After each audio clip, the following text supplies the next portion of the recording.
So welcome all. I'm Jenny Lester. I am the Ballot Access Committee co-chair along with Tony Ndege. And Howdy. Howdy, yes. And so we have Richard Winger. He's a ballot access expert, as y'all heard if you were at the plenary. Howie Hawkins, the 2020 Green Party presidential nominee, and he's a petitioning expert. And Tony Ndege, who has discovered some great differences in petitioning, and it's not business as usual in the time of COVID. So the three will share, but mostly we will be doing a question and answer afterwards. So Richard, would you like to go first, or you want Howie to go first? Oh, I'd rather have Howie go first. Okay. Then Howie, you're on. Okay, thank you. Jenny asked me to talk about organizing and petitioning, organizing for petition drives. So I want to talk about three things in about 15 minutes. One is start, just at the individual level. How the hell do you petition? And then secondly, talk about, how to organize a statewide petition drive and some, ideas about that. And then finally, our presidential ballot access drives. So I've been through all of this. I the other day did a rough calculation that I've got about 40,000 signatures for Green since we tried to get Guy Chichester, one of the Green founders, one of the founders of the Clamshell Alliance, on the ballot for governor of New Hampshire in 1990. And then I was just thinking a little while ago, well, that doesn't count when I had, we had candidates and I had multiple petitions for different districts. So it's probably more like 50,000 anyway. So, I've talked to a lot of people. I guess you could say at least 40,000 people I got to sign over the years. And that's in New York, where we only have 42 days to get signatures. Most states, there's no, date where you can't begin before. And those states that do have those dates have a lot more time than we have in New York. So these have been very concentrated petitioning periods. And so the point is to get signatures quickly. So, one of the first points I want to make, when you're out there getting signatures, the primary purpose is to get the signature so we can get the candidate on the ballot. Political education, at best, is secondary. If you're out there trying to persuade people about issues in the Green Party platform, you're going to get a lot of the signatures. It's going to be talking about politics. There are many other ways to do political education, and you're out there having long conversations. Now, some people want to talk to you, and I take those as a little break from just repeatedly asking people if they will sign the petition. And the way sometimes then how do you get out of that? Because some people just don't want to stop talking. And my first trick is to say, well, listen, can you help us get signatures right now? We need, so many signatures, blah, blah, blah. And usually people, I've never had anybody say, yeah, give me a clipboard. They say, okay, nice talking to you, and they move on. But, that's just one way if you're stuck with somebody who's, just won't stop talking. The basic point you got to remember is the more people you ask, the more signatures you're going to get. So I don't have a long introduction. I have one line. As I walk up to a person, I try to make eye contact. I kind of stick the clipboard out in front of them so they know, what I'm really asking for. And I say, can you help us out with the signature to put the Green Party on the ballot? And if they say no, they're saying they're not going to help you on something that's very simple. So you're kind of putting a little emotional pressure on them there. But the main thing is they're going to say yes or no. And you take that answer and then just move on. Campaign literature, which is the political part, you should have that. Give it to people after they've said yes, or if they are interested, no. Now, in some cases, people are going to say, well, what's the Green Party about? Or what is the Green Party? That's the most common question I've gotten. And my answer to that is a one-line or two. The Green Party is about the environment, universal health care, fair elections. And by that point, people are usually reaching for the clipboard because everybody's for the environment. A lot of people want universal health care. And I really don't have to say much more. And of course, in your own circumstances, there may be a top issue. I know affordable housing right now is in a crisis in many parts of the country. So maybe that's the phrase you want to use. So that's how I approach people. And, you know, the point here is to get signatures. You know, you get that done, you get the petition submitted, you're on the ballot, then you can focus on political persuasion, education, and all the other things that go in the campaign. Now, the other thing, you just gotta have a schedule, you know, and make a commitment. You know, it's very easy to say, well, it's hot today, or it's rainy today, or it's, I'll do it on the weekend. You really just gotta make a commitment to go out, you know, for a couple hours every day during the period when you're petitioning. And when there are events with lots of people, and it depends on the time of the year. So in the summertime, that's frequent. But in the winter or the spring or the fall, well, it's usually not the fall, but it's more rare. So you've got to take advantage of those things and basically make a commitment that you're going to be there the whole time. There are lots of people around.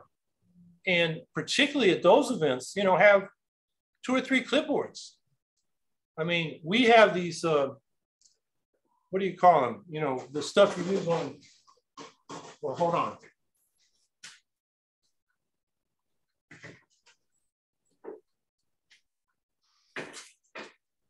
You know, I forget what you call this, whatever these kind of boards are, but, you know, this is an old yard sign. We just take a razor, it's very light. It's good for, you know, rather than going out and buying petitions, clipboards heavy, you can stack up, you know, 3 of these very easily. So when you get a couple, you know, you can hand 1 clipboard to each. And that saves a lot of time rather than 1 clipboard. One's got to fill out, then the other's got to fill out. And, you know, everybody's busy. So, you know, the wife may be telling the husband to hurry up. Men usually don't write as clearly and as fast as women. I've just seen that. So, you know, you may not get, you know, legible second signature and identification information. So it's good to have, you know, a few clipboards. The other thing is you got to watch people fill out the form. Because a lot of people, you know, they're fast or they're in a hurry. They're not really reading instructions, which may be on a petition, depending on what's required in your state. So you got to say, you know, in New York, we have both printed and signature. So, you know, print your name on the first line, sign underneath is what we do on our petitions. And even then, a lot of people will sign first, and then, you know, we can print underneath as long as it's there somewhere. And then go through the addresses. And then, you know, every state has its own thing. Here we got towns, which are easily confused with villages, cities, counties. And a lot of people, another thing you'll see is people will copy what's right above them. So like I'm in Onondaga County, we have a town of Onondaga. But if you're in this county, you want the city of Syracuse or one of the 19 towns. But somebody sees Onondaga in that column, they're going to write Onondaga without thinking about it, unless you're telling them, you know, this is where your town goes. Do you know what your town is? It's not your village. You got to, you know, talk to people their way through. Most people appreciate that. If you are going to, you know, say back to you, I'm not stupid, I can do this. And of course, usually they make a mistake when they do it that way. But I think you really you want good information. I mean, what's the point of getting a signature if they don't, you know, fill out like the thing we need in New York? You know, if you're on, you know, Onondaga Boulevard or Onondaga Street or Onondaga Avenue, you got to have Street, Avenue, or Boulevard. A lot of people just write Onondaga, you know, in a hurry. Same thing with abbreviations. Or they'll put ditto marks, you know, the husband and the wife will, you know, one of them will fill it out and the other will put ditto marks underneath. Those don't count, at least in New York. So that's what I'm saying. You got to help people fill out the signature. So that's, you know, about individual petitioning. And we got, I just want to mention right now, we got petitioning going on. You can go practice what I just talked about in Pennsylvania, in Connecticut. I just did an interview with Michael Ndege running for state Senate. He needs 6,000 signatures and just to run for state Senate. That's more than it takes to get a statewide petition in a lot of states. And that's a state with a public funding system. The hardest part for him to qualify is to get those signatures. He has to raise $17,000. Then he'll get something like an $80,000 grant, the same as his Democratic incumbent opponent will have. And this is a very Democratic majority minority district. He's a Black candidate running against an incumbent, a white guy that's been there since 1996. So, you know, it's an important race, but if you can get to Connecticut, he could use your help. Missouri is coming up against the deadline. I'm sure I'm leaving, you know, somebody out. So what I said on that podcast is people got to get off the screens and onto the streets. And part of that is petitioning. So this is a time to do it. So then when it comes to the state petition drives, you know, some of the things I've learned is it's best if you get together collectively and have a written plan. So you know what the signature is, what your timeline is. You know, in New York, we have a very tight one.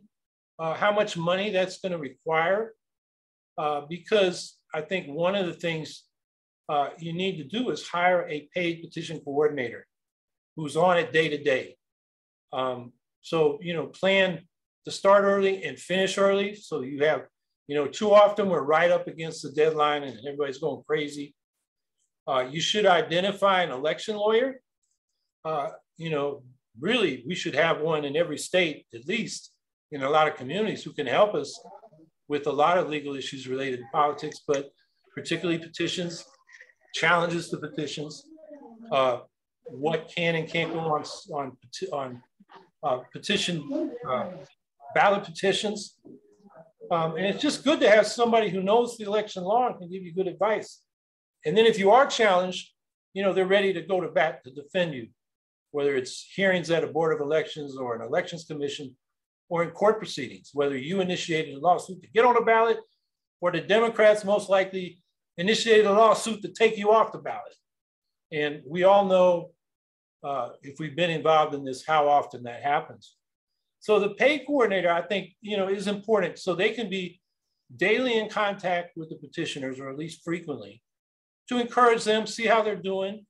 Part of the plan is you have people pledge to get a certain number of signatures. You got to check on them and encourage them, and, you know, let them know how they're doing in terms of the plan. That enables your petition coordinator to give a weekly progress report to the whole petition drive, which, you know, tells everybody, you know, how we're doing, if we need to step it up, or if we're doing, you know, okay. A petition coordinator can recruit, hire, and supervise paid petitioners. And as far as paid petitioners go, it's really best if we get Greens who need the work because they have the right motivations. When you go to these petitioning firms, you know, their motivation is just to make money.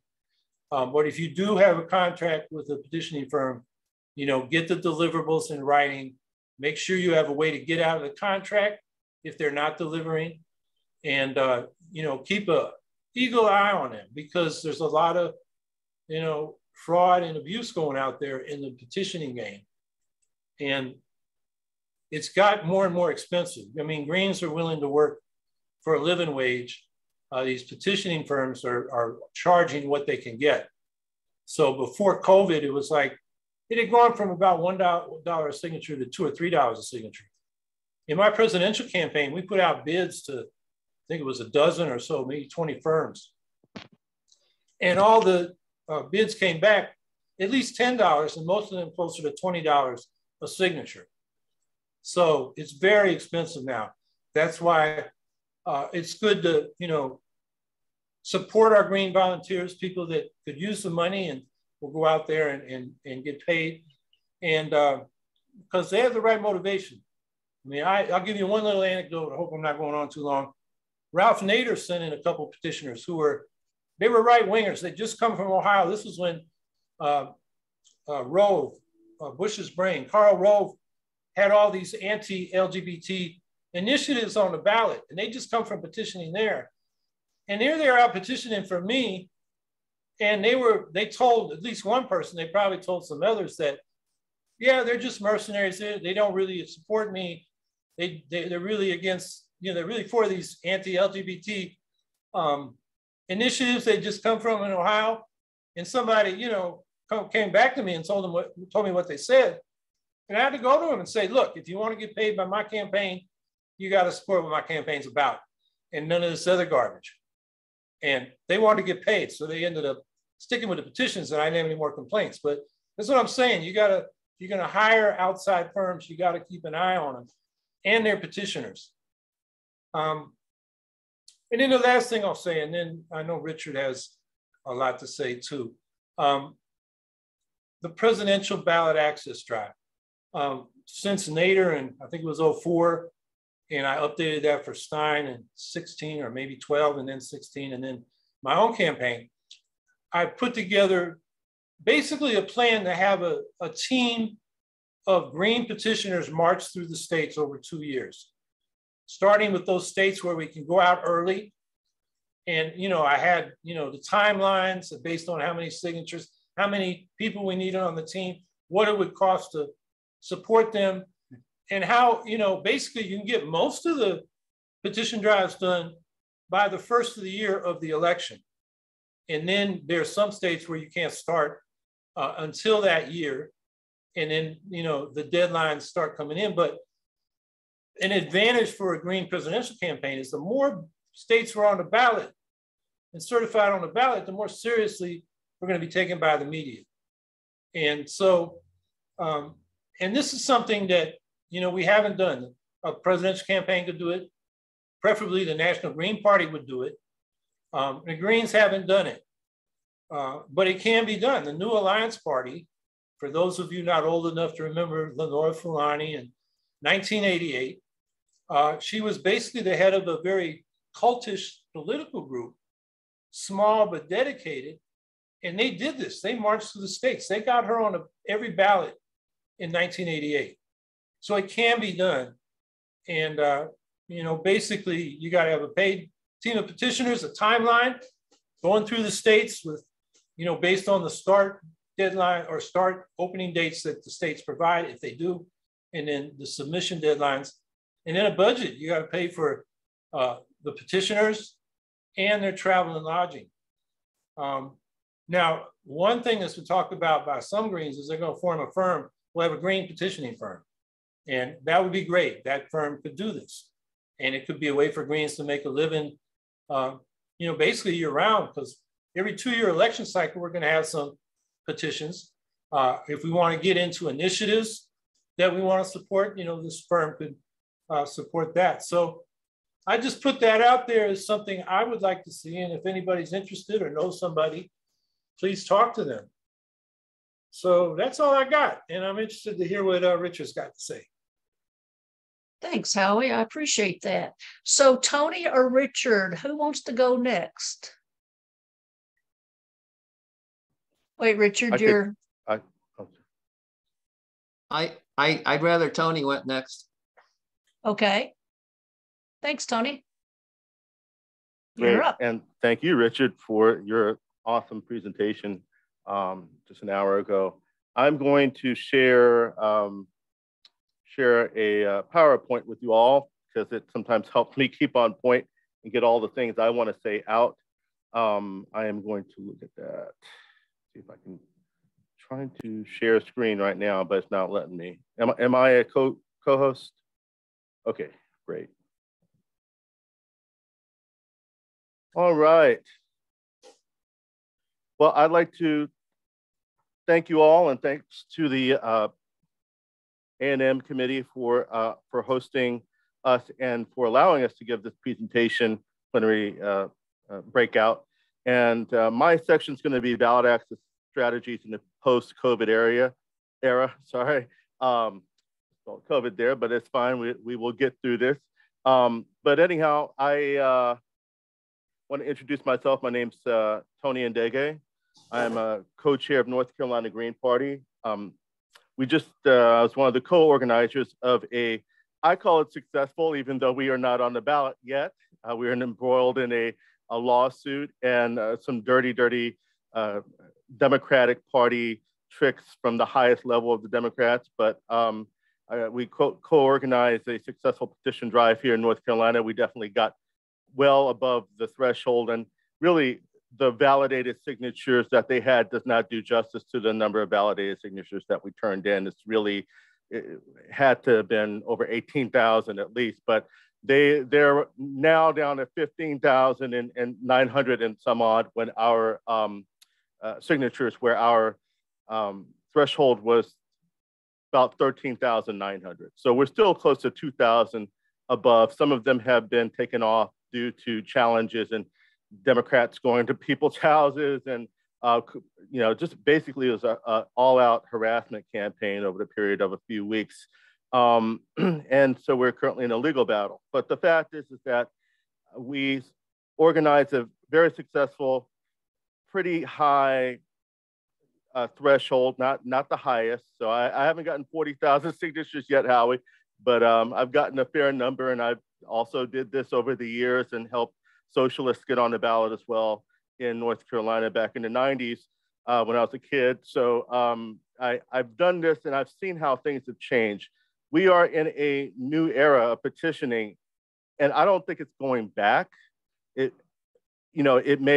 Some things may return to normal, I would say, or what we thought was normal, but I don't think, for example, I don't think the amount that petition firms are charging is really going to lower, even if the coronavirus, the pandemic does come down somewhat. It might lower a little bit, but it's not going back to where it was. And so this means this is a definite change, like flipping of the chapters in what the Green Party can do and what we need to do. And so I'm going to say a lot of the things that Howie said, but not quite in terms of these are some pictures from our petition campaign here in North Carolina. So this is just, we just completed this on May 17th. And so we're moving past the era of petition firms. I mean, it's just, the amount of financial resources that we have as a party. I'm not saying we won't use them at all, but I think you should only use them to top off, if you're kind of desperate. But what I learned from this is that the firms are asking, well, as Howie said, on the low end, $6 to $10+. Howie said $20. I didn't get that offer yet, but it was very difficult. And one of the things that I learned from this is firms are also having a very hard time recruiting petitioners themselves, which is why the costs have gone up. And there's so many reasons for it, not to mention that we're in a pandemic. But I think the mood has changed. I think the market has changed. It is a little bit more of a petitioner's market in terms of it's very hard to keep people steady petitioners, even if they're getting paid well. I don't know all of the reasons for that, but we can talk about that in the Q&A. But a lot of it is societal, and I think people just got kind of beat down, I think, and they don't want to deal with a whole lot of people. You have to talk to really tens of thousands of people, as Howie said. So why not just skip the middleman? Why not? I've learned enough from these various firms to know that what they're doing to find petitioners isn't really, anything that's magical. So I think we need to go more towards that. And also, as Howie said, more towards, we have to build strong parties and locals in order to have the human, the power, the people power to do this. So this is another reason why we need strong locals, even if y'all are just talking about politics and not, quite able to always get people on the ballot or always have the bandwidth to do 20 campaigns. It's very important just to keep that camaraderie there, to grow the support for your party. People are less likely to sign or approach you. And there were a few different kind of I'd say, little sections of how this progressed. Of course, through the beginning of the pandemic, through around April of the last year, it was almost impossible. And we did get some very dedicated Greens and did some wonderful work, and but it was very rough for 2020, as we all know. May of last year through October, there was a little bit of an uptick. There was some reopening, but it was still very difficult. But it got harder, and part of it's because of the colder months. So it's very important that you do not wait until the last couple of months. We kind of lucked out, but part of the reason why we did that is because we got a big upsurge in petitioners around late March, but that's because we'd done the work. We had been like we had sent out texts to all of the people on our list. We had, one of our largest counties, we had sent all of the registered Greens petition sheets. And that actually, that really helped us at the end, because I think a lot of those folks, our biggest county was Wake County by far. We did put a lot of effort there, but the other thing is that I think a lot of those folks did turn in the petition sheets, and instead of turning them into us, which we'd asked, which would have been nice, they would looked at the sheet and they paid, directions to the sheet, which said turn them into the county board of elections. So in our state, we do it by the county. Other states, you have to collect them all at one centralized location and then submit them. And ours is kind of like 2 steps. So you got 100 counties, which means that you have to really prepare for that. There's increased political polarization. Howie may or may not disagree with me, but I do see in the post kind of Trump era that people are really kind of more, not everyone, but let's say Republicans or some Democrats that might have signed before, they're more hesitant. So it's much more people who are independents, of course, and youth. And especially I would say working class communities, but not always, are the places to go. People need more guidance and encouragement, especially youth. So I'm going to talk about that a couple of times, but I've kind of noticed, I think some of us are more from I'm a little older, but I'm not not an old guard yet, but I'm hitting there. But do it yourself kind of culture is not quite as the thing. So a lot of folks become very discouraged if they're told no very quickly. I mean, a lot of I can't tell you how many people we went through, dozens of people who would just petition once, or maybe not even a full shift, and they would just kind of disappear. And that's very difficult because you're training them for almost an hour sometimes to know what to do, how to talk to people, and then they disappear. That was probably the most frustrating aspect to I'm not trying to scare you guys, but I'm saying prepare this. So one of the ways to do it is to petition with them, to train them well, and to also be prepared. Give them lots of stuff to give out. A lot younger folks especially will like signs, so they will like even if they make a little sign. One thing that we do here is we have these cards, like business-sized cards. You can do this for campaigning too. Perfect for campuses or places where people don't really want to stop for very long.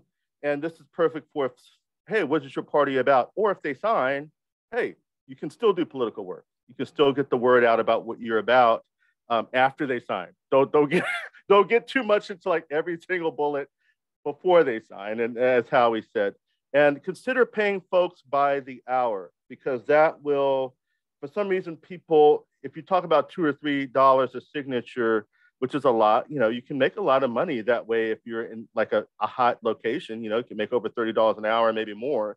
But the issue with that is people just don't think of the math in their head. So it sounds more like, are you trying to scam me? Are you like, is that, what if no one comes?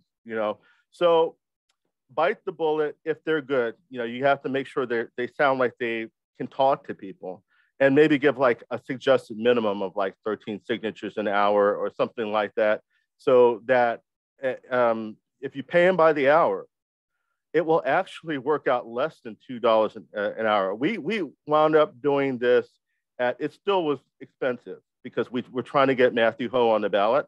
So we're doing this like it was just breakneck, and also seemed like it was taking forever because there's so many people who stepped out after doing it one time.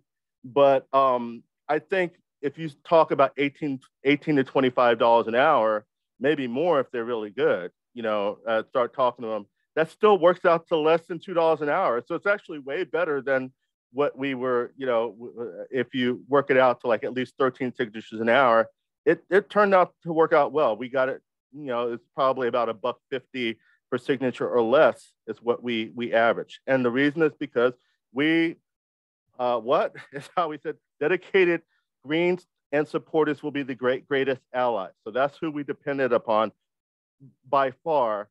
Strong parties, locals, and relationships are a must. So what that means is that if someone has not been hanging out recently, do not discount them, because people have stuff in their life and they may not be coming to any of your meetings, and you may be like, oh, well, or they may even just have questions about the party, but they may, because of their experience, they may be more likely to do this, especially for a stipend, to actually to join you or to support your right to be on the ballot.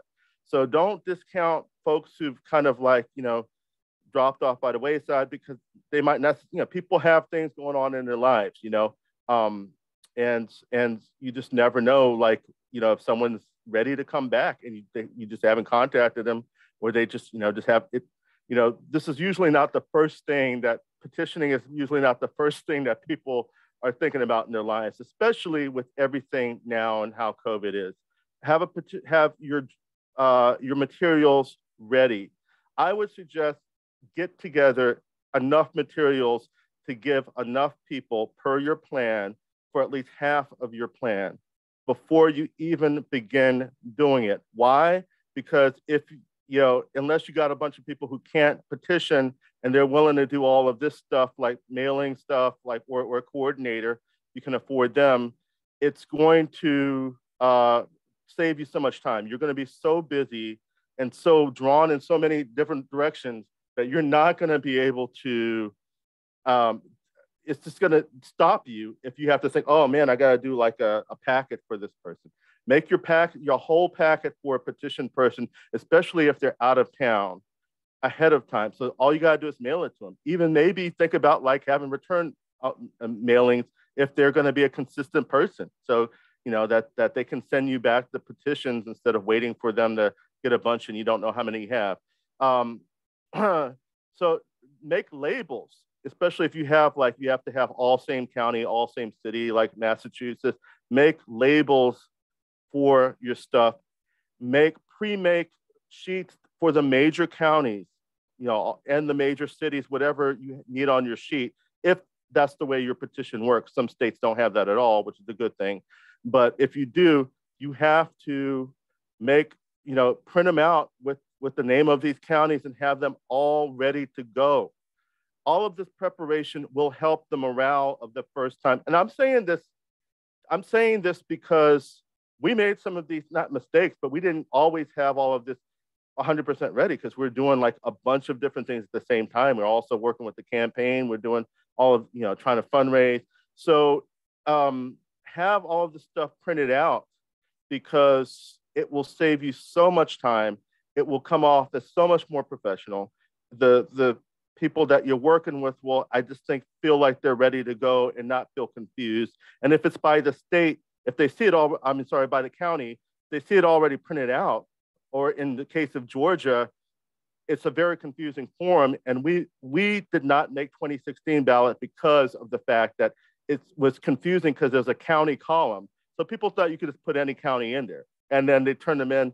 We would have made the ballot if folks would have known that. And if, maybe would have been able to print out, whatever county you have and have them down in that column, they would have known, oh, shoot, this is all one column, right? So there's different ways that you have to prepare. One last thing, big images and signs. We're in a state where we're still fighting for legalization, even decriminalization, for marijuana. Rent is too damn high. Things that people are hurting with or really want, that unite a bunch of people. You may want to have a sign with that or not. Howie may disagree with that, but I think, especially if you're at a campus or somewhere that you need to be noticed and there's a bunch of people, or if you're at a food truck festival or something like that, it's important to have that. Have Slack or even simple texting plans, or something you could have a texting chain or something. Emailing is great, but it's too slow for the kind of real-time communications you have to have during this kind of a campaign. Interns, they're worth it, but don't exploit them. So if you have an intern making $250 a month, Don't try to exploit them for the signatures unless they're really all about your party and don't mind just completely volunteering that. Pay them for their signatures and maybe pay them, maybe the intern work could be event researching, calendars, event logistics. So just because you know an event's happening, right? That doesn't mean that, you know, the logistics, if you don't have your logistics together, it could take you 2 hours to figure out where to meet each other, exactly where to park. So have all of that stuff ready. And that was a turning point for our campaign because we had Dreamville Festival, which is the kind of a hip hop festival in Raleigh. And that weekend, we probably got close to 1,000 signatures. And that's because we did some research. We knew exactly where the buses were picking people up. People were ready to go at the right place. And the bus stops were perfect because people were just sitting ducks, just waiting for the bus. Also, there are lots of ways to research events like Google events in or events this weekend. There's so many different ways to find events. There's also, most states have a festivals guide.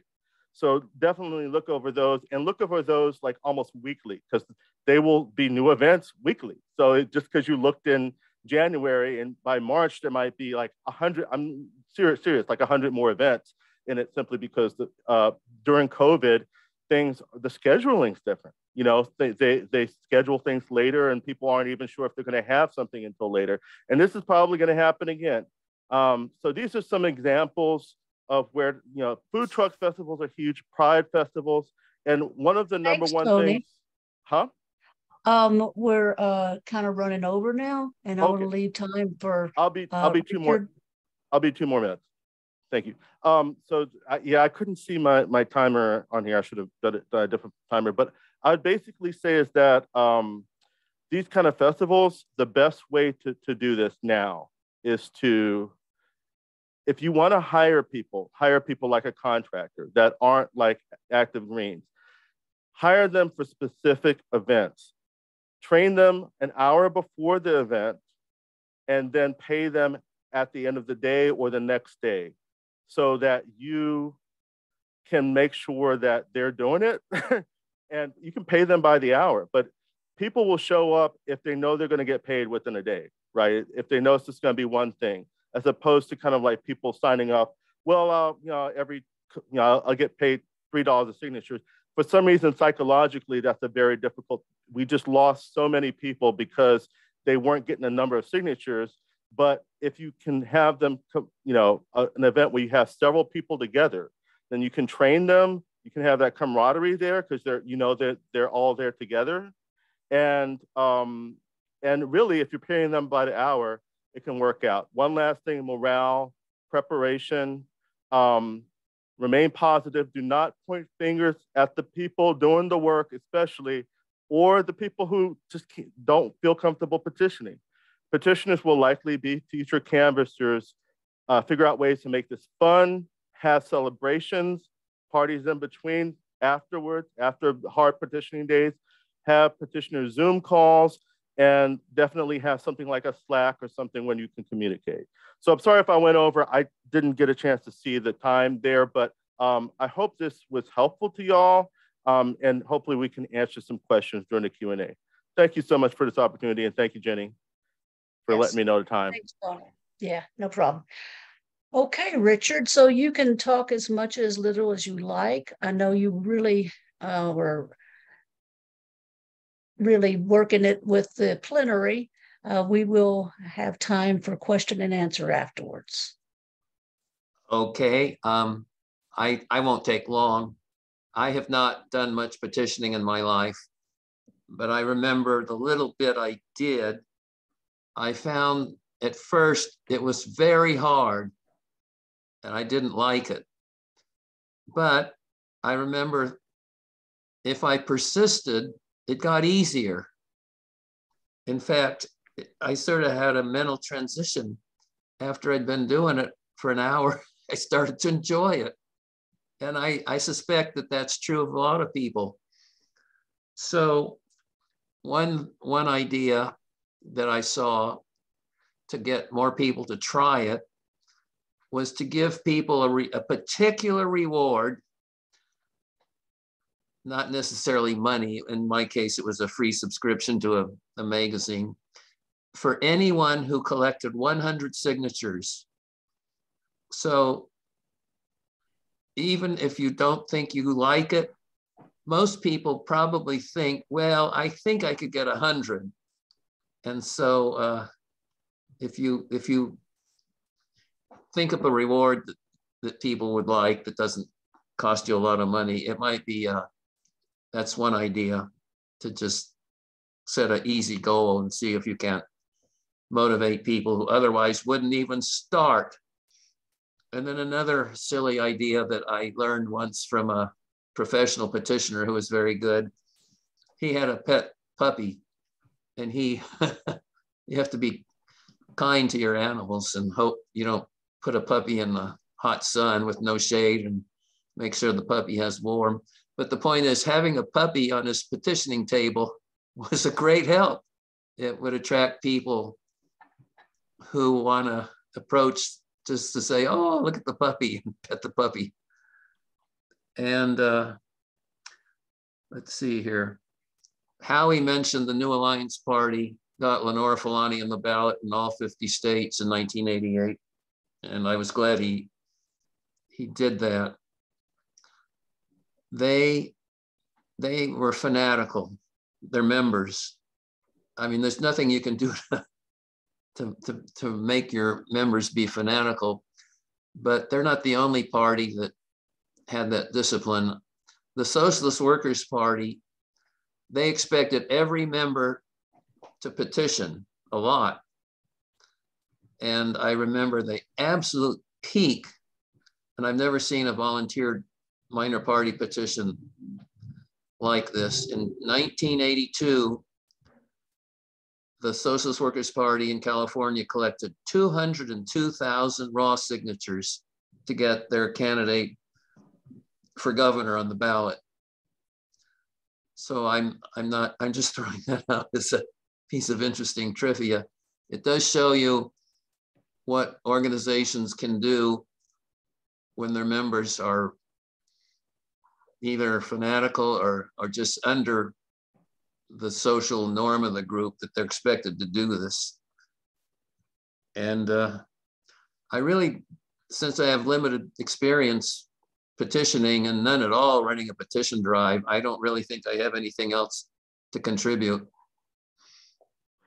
Richard, maybe you could talk about like legal or other strategies in the COVID era. Maybe that could, has there been increased sympathy from lawmakers, for example? Well, one fact that's very interesting, I think, is that during 2020, there is not one single minor party or independent candidate petition that succeeded anywhere in the country if it required more than 5,000 signatures. That's more of a point for lobbying. And I'm afraid that hasn't been promulgated very widely, but it's true. It's shocking. It was really, really tough. Now here in California, people don't seem scared of COVID much, at least in San Francisco. I don't know what it's like in the rest of the country. I sort of had the perception that it wasn't a big problem anymore for petitioners, but maybe I'm wrong. I have learned lately that the No Labels Party has started petitioning in 5 states, supposedly Arizona, Alaska, Ohio, Oregon, and Nevada. And they're only paying petitioners $3 per signature. I don't know which companies are doing that. It's maybe slightly plausible that you could get in touch with them and see if you could have the petitioners double petition in states where it's okay to have people sign more than one, like Nevada, because the Green Party's on in Oregon, and but the others, I don't know how to go about getting in touch with them. But maybe if Greens run into those people in those 5 states, you could get contact information for the petitioning companies. that are doing those. I'd sure like to see you back on the ballot in Nevada again. It's just outrageous how the Nevada legislature made it harder a few years ago. They introduced a bill to double the number of signatures. After a lot of lobbying, they dropped that, but they added a congressional district distribution requirement. So you have to get 1% in all 4 of the US House districts.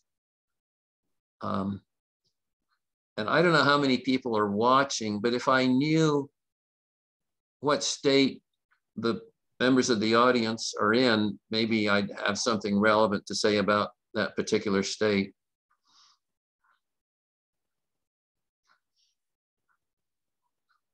Well, we definitely have Hawaii. Well, they're North on Carolina, they're in good shape. Illinois, Arizona, South Carolina. Did I say California already? Ryan, where are you? Washington. Oh, Maine, Missouri,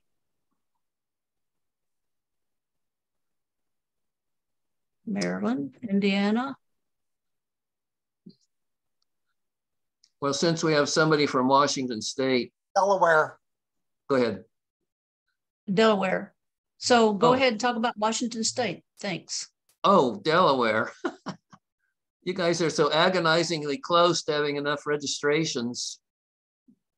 And I think that you're only 17 registrations short. I hope you can finish that off. I don't know if the person from Delaware wants to say anything about that. I'd sort of like to hear. If this isn't clear to everybody else, in Delaware, there is no petition for party status. Instead, you have to show the state election commission that you have registered members equal to 1/10 of 1% of the total. And I know it's rough to get new registrations because people can't switch parties too close to an election. So all you can do is find people who aren't registered to vote. I don't want to put the person from Delaware on the spot, but if the person is willing to talk about the status of that, I'd love to hear.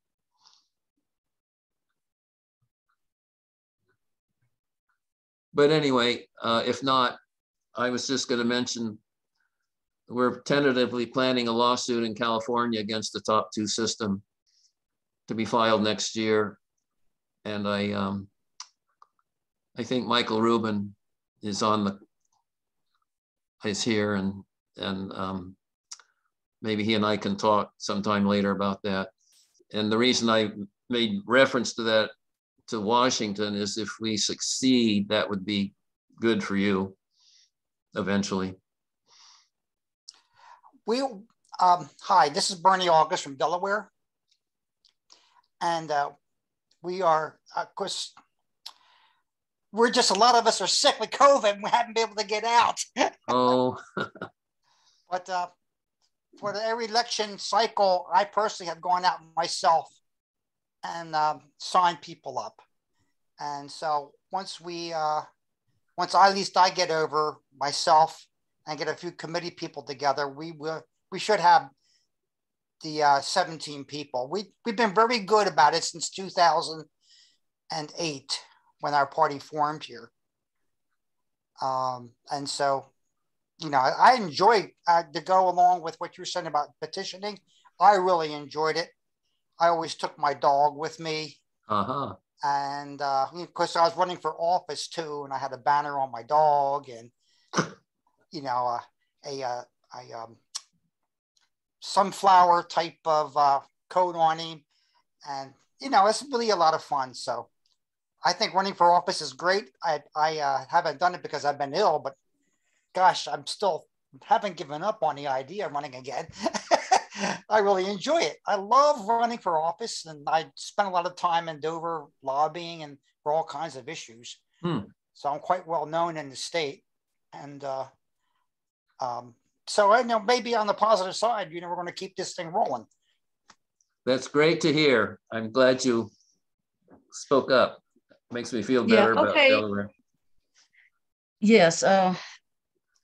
Why don't we go ahead and open it up for question and answer? And I'd like to ask you to use the raise hand option. That way that would allow me to know who is next in line. And I know Ryan had a question earlier. So do you want to ask your question? You need to unmute, please. Yeah. Howie Hawkins mentioned that I think that he would like to fight against for-profit petitioners. We should realize that I believe not all of the petitioning companies that operate in our country are for-profit. Some are non-profit and some perhaps are also tax exempt. Is that true? I don't know.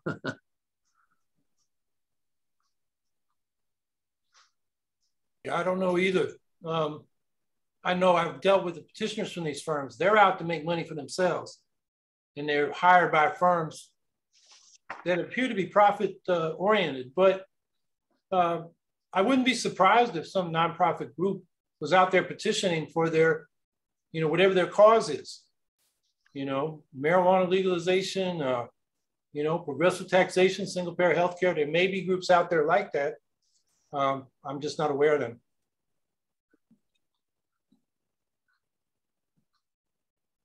Okay, Maya, you had a question? And then Michael Rubin after Maya. Hello. So I just wanted to, I know we talked about some other states. I know with Illinois, as far as petitioning, the Greens need 3 times the amount of votes or amount of signatures. So like for the state house, you need 500.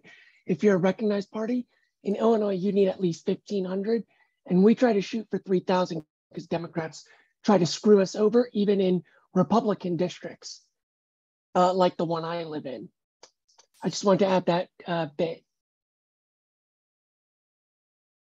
Thanks, Maya. I live in Illinois. I know what you mean. It's frustrating. Michael Rubin? Yes. Can people hear me? Yes. Oh, good. Yeah. I wanted to ask about COVID. In my area, which is the East Bay of East San Francisco Bay, we are still very much handicapped by COVID. There have been several tentative dates to go back to normality, which had to be abandoned in our area. And I'm curious to know how Howie, who did an enormous amount of petitioning, he didn't mention how he dealt with COVID. It may be that a lot of the people around in our area, including myself, are on the old side. And so maybe I was extra cautious.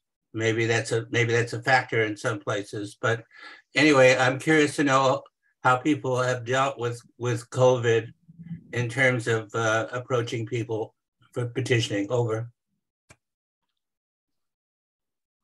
Well, just briefly, as we started a petition this year in New York, where we had to get 45,000 signatures in 42 days. And there were 8 attempts at that. None of them succeeded, including the Green Party. And that's because they changed the law when we had the COVID lockdown in 2020. And it was the Democrats just eliminating the Green Party, their main competition. So this time, as we started, my county and then upstate New York, I'm in Syracuse, was the epicenter of the BA2 outbreak. And so people were very conscious of it. I petitioned with a mask on and with hand sanitizer in my back pocket. And most people, were willing to consider signing the petition, but a lot of people said things like, stay away from me, I don't want to get COVID. Yeah. A lot of people were still wearing masks and started wearing them again during that period. It just so happened that our 6-week period was coinciding with a new wave of Omicron upstate. So it did have an impact. The bigger impact was tripling the number of signatures we needed. But COVID was a problem this year for us in New York. I'll have to say that. Right. Could I answer that real quick? So yeah, things did not really jump up until about really about late March, April, and it just coincided with the weather. But I just think that Biden started to open up the economy, and people started listening to that too. So campuses were one of our mainstays. Campuses can be very low validation rate places if you do not ask the right question several times. You have to be very specific with the students and ask at least 3 times. Tell them like the address where you registered to vote, and then when you have the petition sheet, tell them like you put your name, the address where you're registered to vote. So you say it again without seeming like you're trying to dumb down, because it's like, oh, this is what the date of birth, and then at the very end it's like, so this is the address where you're registered, right, to vote. It turned out to work pretty close to the average. The average where you're at a fair or something like that. We just happened to luck out with like this. I guess people just had cabin fever in April. Just all kinds of people coming out to food truck festivals. There's so many things going on across the state that it was just, we couldn't even keep up with it in April. But it was, fortunately, I don't think anyone got COVID. You just one big thing is to have, if you can afford it, to have party pens. It's good to have nice pens because people just sign it. It's much more legible. But if you can get like a couple thousand pens with your party and your web address on it, that helps, because you can say this is for COVID safety, but it's also advertising, right? Who you are, and so that no one can say, like the Democrats are trying to say we were trying to tell people we're someone else, or I don't know what the hell they're trying to say, but essentially, like, we can say, no, we were giving them these pens with our party on it, and it's obviously that the forum said this. So I would just say, like, campuses, places where food truck festivals are huge because people are in these big lines, anywhere people are out in the street, and right. Tony, we that's what I'd have recommend. Stack. Sorry? We have Stack.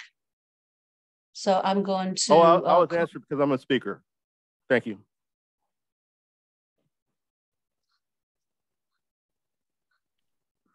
Jim Cushland. Yes, this is for Richard.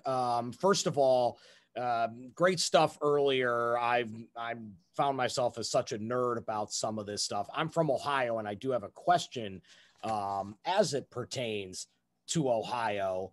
But I also wanted to say I would love to find a way to get some of the data you have on these various states. I nerded out for a couple evenings looking up, but that's me amateur style, going to Ballotpedia and then finding links and other things for that. But since I'm in Ohio, I'll stick with this. I want to make sure I have what Ohio would need for ballot access, which the Greens, of course, once upon a time did have, lost it after 2018. It's about 1%. It's I found total votes for the governor election. The next one would be this year, so there'll be a new calibrated number after this year, which is going to be roughly 45,000, give or take, depending on what the final vote tally is. Mm-hmm. It also says 500 from half of the congressional districts, which would be 7 or 8. Something about a committee, do 125 days before the election, and then to keep it is 3%. Also, an independent presidential petition signatures would be 5,000. Do I have all of that correct? Yes, that's completely correct. Okay, because I know these things vary, and like I said, I was looking all this up amateur style. So want to make sure I have that right, because Ohio is going to be a trickier state, as we were talking about in that thing earlier, in your address earlier. So thanks for that. And I will probably take you up on that email offer on that article. So that'll likely be one you'll be able to get off your hands. Thanks, guys. Okay, thank you. Violet? Hello, can you hear me? Yes. Okay, great. So I'll try to be efficient with this. I don't know who knows me as I've always been kind of a quiet behind the scenes person in the background, but I have more of a quick suggestion than a question actually. And this is addressed to people who are interested in being signature coordinators. And that is, following on what Howie said, that stay focused on signatures. That's your number one goal. And there are 3 steps. And I'd suggest people write these down. These 3 steps is you want to focus on maximizing the number of signatures per person, maximizing the number of signatures per dollar that you have available, and maximizing the number of signatures that you have per hour. Because each of these 3 things, time, people, and money, are your limiting steps. So if you maximize those 3, you're most likely to reach success. Thank you. Okay, Tony? Yeah, I just spoke just now. I'll just have other people, I could go at the end. But my question was to Howie. Maybe they could answer it after other folks speak, because I just spoke. But Howie and Richard, I really think what we need to do is to start planning brigades of sorts. You can't, it's a different era because people have so many different jobs. So you can't just take off for 2 weeks. But I think we need to do this at a bit higher level, plan months in advance to help each other, because it's just kind of every state for themselves, and different states have, different, it's a lot easier way to go. That might be a larger state, and smaller states with, if you're lucky, if you have 4 or 5 active greens, have huge, like 3,000 or 4,000 signatures, which is huge for like South Dakota. Over. Camila? Yes, I actually had like a question for Tony.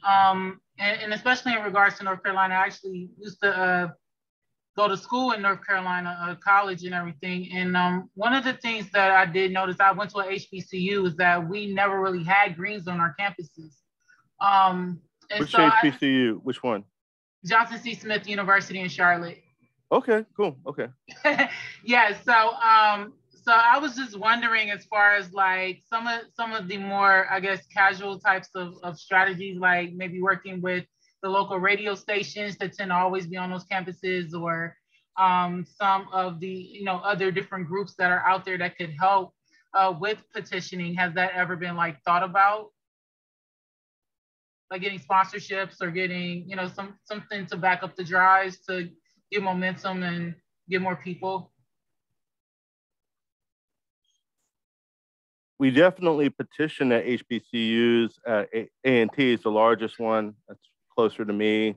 It was kind of weird because they had these. It's a engineering school. They had these robots. So just another post-COVID thing. These robots that were delivering the kids their food. So they weren't even going to cafeteria anywhere near as much. It's kind of interesting. But I did not go. We didn't go to your school. That's a good, we will actually go there another time. But the thing with radio folks is a lot of the ones, that's another good point, but a lot of the ones that I think are more sympathetic to us have, they're either on campuses or had weird rules about like parties, but in terms of like actively trying to help a party to petition. But that's a really great, all of those are really great ideas. Thank you. Yeah, no problem. Even also like they have like political action type organizations on campus, because like I said, we weren't really exposed to like say independents. There might be like young Democrats or young Republicans or whatever, but we usually never had like Greens and stuff on our campuses. So I just thought like, maybe that's the opportunity there to try to see, even if there is some interest, to start maybe a Greens chapter on their campus, or things like that. Just something to open it up, and maybe through a petition drive with them getting exposed, to it, that could kind of like, launch their interest, if you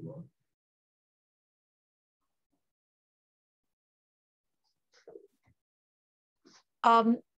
This is a question for everyone, and whoever knows can answer, but is there still a campus greens process or group?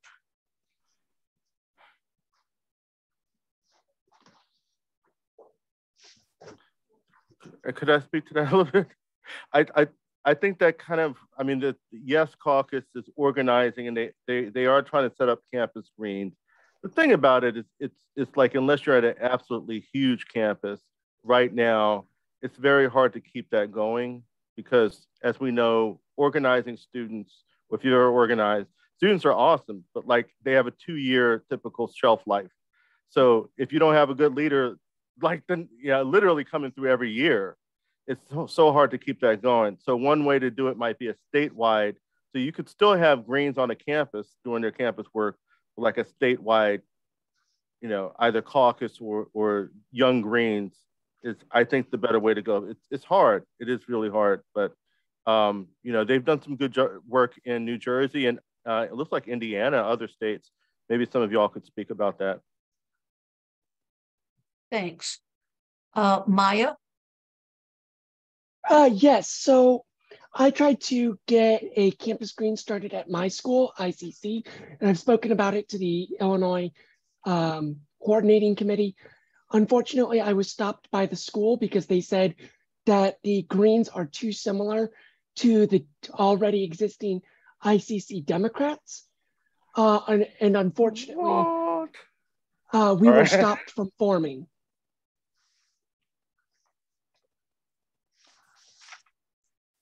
Wow. Jenny, I have a little information. Hammer? Yeah. Yeah. We had a green, Ryan Westock, who had a program at Virginia Tech, and it was great. And I thought he wrote, and we'll have to dig it up, a kind of a manual for how to do it, because his school and a lot of them will give money to campus groups. And he actually was able to host a couple of our meetings there, including food and everything, because he got enough money. And I think we also got a video camera. They give you you got like $5,000 a year or something like that. And a lot of schools will give that. So let me see if he's no longer green, but let me see if I can dig up that. I thought he did a manual, and maybe he didn't, but he still might be willing to advise. Over. That would be awesome. Thanks. I look forward to that. Nicola Landa?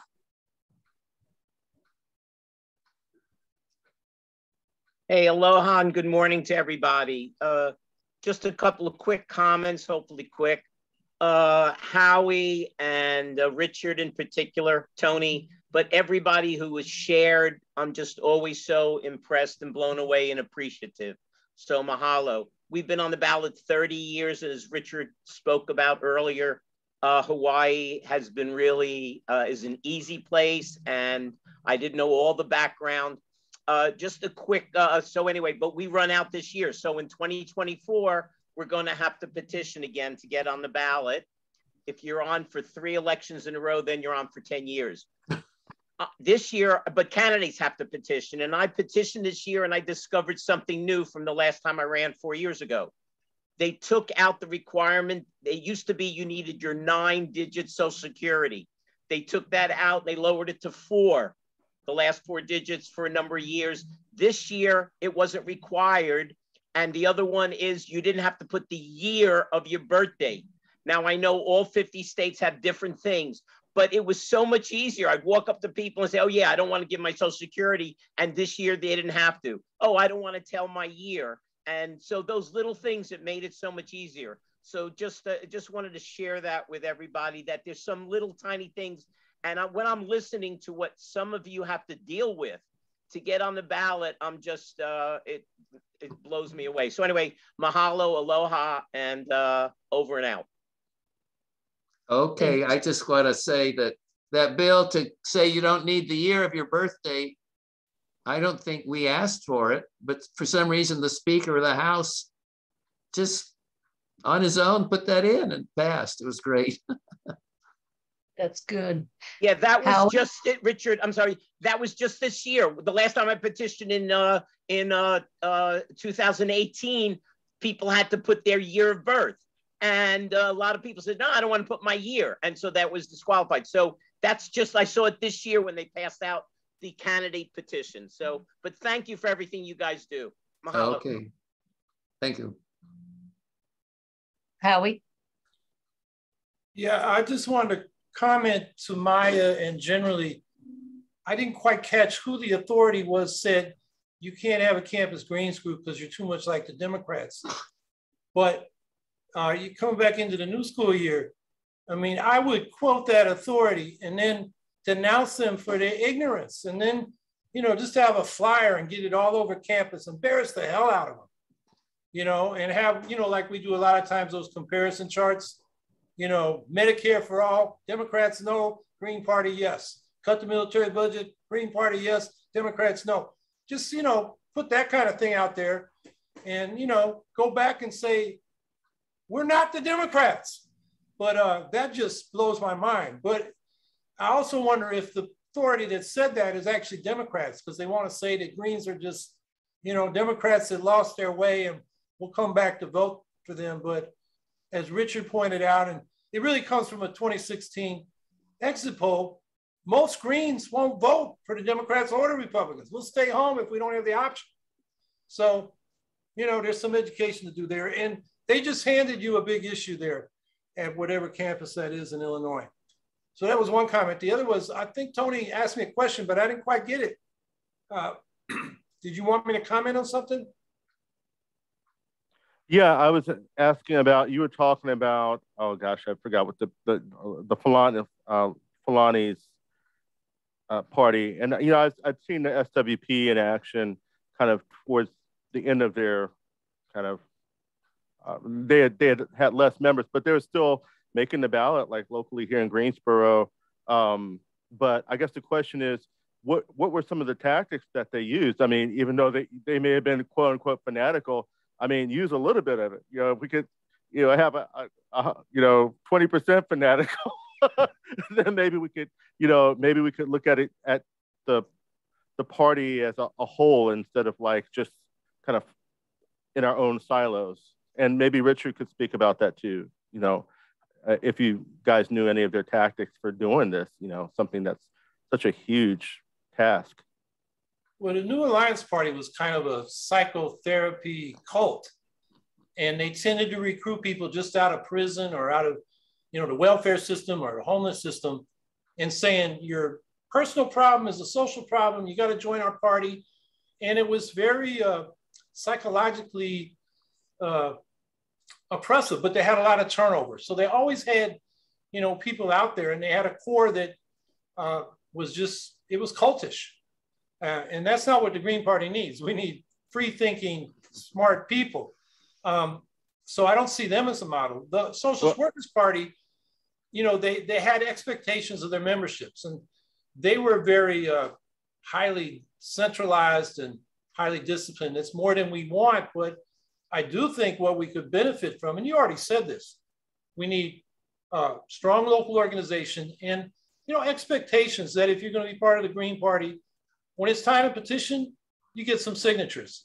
I mean, that's the way the Democrats do it in New York and Syracuse. It's a Democratic city. If you're a committee member, you're expected to get signatures in your precinct. Or maybe next time we'll get somebody else to be the committee person. And the only benefit of that is voting on nominations or designations, as they call them. And that's who gets petitioned for. So we should have those kind of expectations. And I would add, you know, that you contribute money. I mean, I think we should be a dues-paying party. Just, you know, if you want to have a role in decision-making and making a decision, you should at least, you know, pull your weight financially, because this thing can't happen without at least some money. All right, we have Maya and then Chris. So I just want to respond to Howie really quickly. The group that stopped us was actually the people that certify that you're allowed to form and use school funds. So it's called like a student club association. And they basically decide if you're allowed to form if you're allowed to use school premises and school funds for things. So you need to get their permission. And to do that, you need 10 signatures from 10 students. And we got that, and we were rejected. Someone else from the state party actually emailed them. And that's when we found out we were rejected because we were too much like the college Democrats. And so we were rejected by the people that certify that you are allowed to form. Yeah, I would ridicule, make fun of them, just make them so embarrassed that they say, wait a minute, we made a mistake. That would be my advice. Chris? Yes, I just wanted to back up something Howie just said. I used to be in the Socialist Workers' Party, and the concept was that every member participated. And then the other concept to go along with that is most of the other work stopped. In other words, you didn't carry out your other assignments at the same time. There was time allowed for that. And on top of that, it was well organized, but there was no hierarchy that because I'm a lawyer, I don't petition or things like that. It was all more equal. And also people saw the purpose for it. So there was heavy education on why we had to do it. And pretty much you went into it with knowing why you were asking for people's help. You know, the undemocraticness of it all. And then going out, like I've been in two parties. One is the Socialist Workers' Party and one is the Green Party. And the Socialist Workers' Party, you had more of a barrier because you were saying, well, I'm a socialist, I'm a communist, and can you support me? So, I mean, it was harder, but you're used to being direct and being honest with people and letting them know what the stake was overall, that it's real important that the democracy is the base of it. That's all. That's interesting. Yes. Well, I want to thank everyone for being here. I hope this was as informative for you as it was for me. And I also want to invite you to become a member of the Ballot Access Committee. Each state or caucus can have up to 3 people to be part of the Ballot Access Committee. And definitely come join us and let's make these things happen. I mean, we could do a lot with a few people. Like Richard said, you know, one person made a difference for the state of Missouri. And we can do this. We can have a campaign of lobbying, of getting legislation drafts into legislative sessions. There's a lot of brilliant people here who can help draft some of this legislation. So please do join us and donate. Donate to the Ballot Access Committee. We do need some money. So it's on the website. You'll find the link. And as Tamara pointed out, you have to be appointed by your state to be a rep on the Ballot Access Committee. I heard someone. Yeah, that was Howie. I was going to say, you need to tell people that their state or their caucus. You have to go through them to get on the Ballot Access Committee. Yes, thank you. Vacancies. Yes, we definitely, yeah. Okay, so thank you. Enjoy the rest of your plenary. I want to thank Athena, Alma, and Michael O'Neill for helping me out to learn this Zoom thing.